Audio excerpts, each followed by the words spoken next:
I don't know how to build a dam. I don't know how to get 1 million people involved in anything. Let me tell you a secret. No one does when they begin.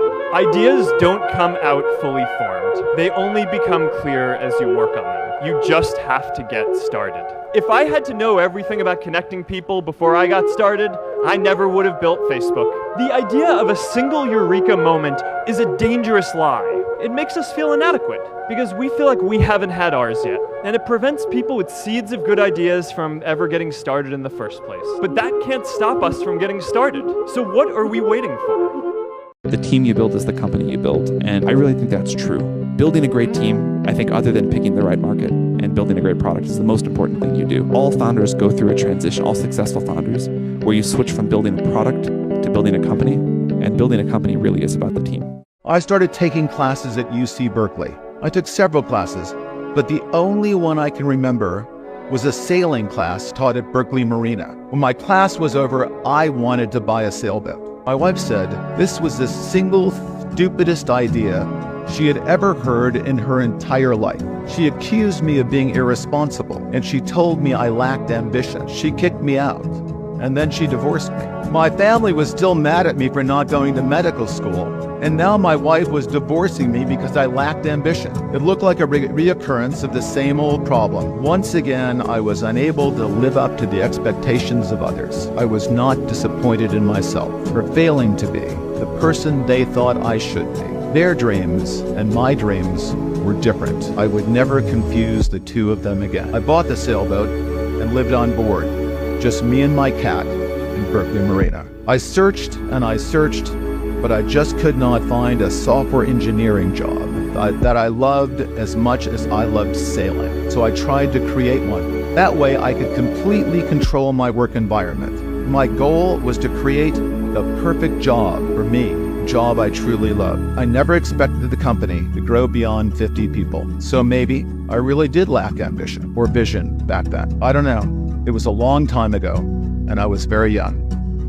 Life can be much broader once you discover one simple fact, and that is everything around you that you call life was made up by people that were no smarter than you. The only thing that you can do is win so big that all of them constantly compare themselves to you, and then you'll forget they exist. Success is the only revenge. I'm going to give you some quick and dirty rules that every entrepreneur needs to be aware of. Sales cures all. There's never been a company in the history of companies that's ever succeeded without sales. Anybody who's ever told you, don't worry about sales, you can grow it and then worry about sales later, they're lying to you. They will fail, you will fail. You have to be able to sell. And do you know who the biggest salesperson in your company has to be? You. One of the classic questions is balance. And I actually think founders have no balance. One of the funniest conversations I ever had with a governor of Colorado who was like, we're going to attract really great entrepreneurs here because we have this balanced lifestyle. Like literally, if I ever hear a founder talking about, oh, this is how I have a balanced life and so forth, they're not committed to winning. Right. And so the only really great founders are like, I am going to literally pour everything into doing this. Now, it only may be for a couple years. I may do this for a while, then go do all things. But while I'm doing this, I am unbalanced at this thing. It's not to say you don't take breaks, not to say that you don't go on dates or whatever else, but you're super focused on this because it's really hard and there's lots of ways to die. And that's the reason why the jumping off the cliff metaphor is one of the ones that I classically use. Your time is limited, so don't waste it living someone else's life. Don't be trapped by dogma. Don't let the noise of others' opinions drown out your own inner voice. And most important, have the courage to follow your heart and intuition. They somehow already know what you truly want to become. Everything else is secondary. You can choose a life of ease and comfort, or you can choose a life of service and adventure. Which one of those, when you're 90 years old, are you going to be more proud of? You know, the anecdote I always tell on the Facebook side was the single most important decision the company made was it was summer 2006. We had a $1 billion acquisition offer from Yahoo. There were 3 of us on the board, myself, another investor, Mark Zuckerberg. The 2 of us as investors thought we should probably just take the money. Full disclosure, Mark started the board meeting by saying, This should be just a 10-minute board meeting. It's just a formality. We have to say no. The two of us said, well, you should talk about it. You own 25% of the company. You're 22 years old. You'll make $250 million. Mark said, I don't know what I would do with $250 million. I would probably just start another social networking company, but I kind of like the one I have, so why should I sell it? And we sort of talked about this for like 8 hours, and at the end, we decided not to do it, and then the rest is history. The best people in your life will be people who see potential in you that you didn't see in yourself. And I often wonder, why did Joe and Nate even agree to let me be the CEO? Why did Joe tell me one day in 2007 to pack everything in the back of an old Honda Civic and drive up to San Francisco? Why did he think that was a good idea? And years later, he's told me. And he told me that we went to college together at RISD, and he saw something in me. And it's possible he saw something in me that I didn't even yet see in myself. There are American heroes who don't like this idea. Neil Armstrong, Gene Cernan have both testified against commercial spaceflight and the way that you're developing it, and I wonder what you think of that. I was very sad to see that, because those guys are, those guys are heroes of mine, so it's really tough. I wish they would come and visit and see the hardware that we're doing here, and I think that would change their mind. They inspired you to do this, didn't they? Yes. And to see them casting stones in your direction. It's difficult. Did you expect them to cheer you on? So they're hoping they would. What are you trying to prove to them? What I'm trying to do is to make a significant difference in spaceflight and help make spaceflight accessible to almost anyone.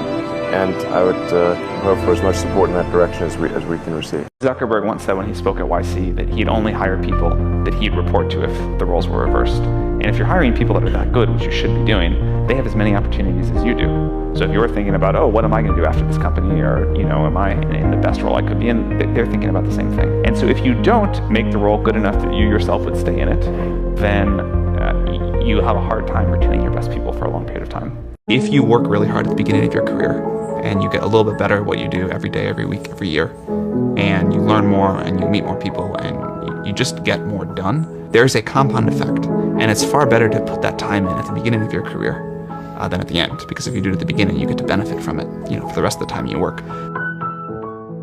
We like to view the world as linear, which is I'm going to put in 8 hours of work, I'm going to get back 8 hours of output, right? It doesn't work that way. What you do, who you do it with, how you do it, way more important than how hard you work. The right way to work is like a lion. We're meant to hunt like lions. As an intellectual athlete, you want to function like an athlete, which means you train hard, then you sprint, then you rest, then you reassess, you get your feedback loop, then you train some more, then you sprint again, then you rest, then you reassess. Creativity without business is usually victimization, and business without creativity is a waste of fucking time. Delight my customer, not satisfy my customer, delight my customer. Whenever I bought my last car a few years ago, I don't remember how much I paid, but I remember the experience I had. I either went out of there feeling very good about the person that dealt with me, or I felt, next time I'm going to go someplace else. So, classic example, Jeff Bezos. I mean, here's a fellow that 20 years ago had a very, very, very small business. But he set out every day to delight his customer by fast delivery, by lower prices, whatever it took. And today, he is thinking about how to further delight his customer. He'll never quit. You will succeed if you have delighted customers. So don't settle for satisfied. Have that person walk out the door thinking, I've never had a better experience with a human being, and they'll be back to buy your product.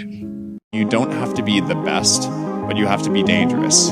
You have to learn just enough to be dangerous to build an idea, concept it, and show it to the world. And then it turns out there are lots of other people, including all 170 employees that work at Instagram, who are much better at doing all that stuff than I am. My view is I don't even like the phrase work-life balance. I think it's misleading. I like the phrase work-life harmony, because I know that if I am energized at work, happy at work, feeling like I'm adding value, part of a team, whatever energizes you, that makes me better at home. It makes me a better husband, better father, and likewise, if I'm happy at home, it makes me a better employee, better boss. Usually it's about, do you have energy?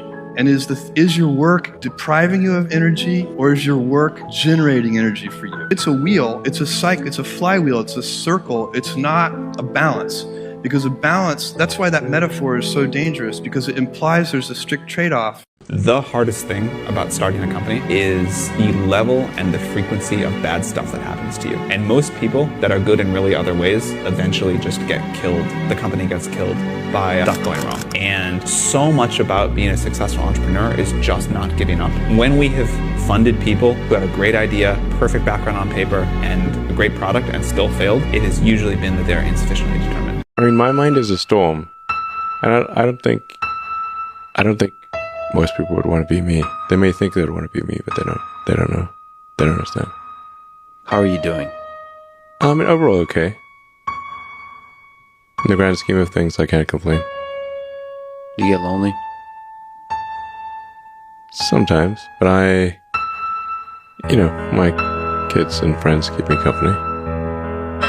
Okay.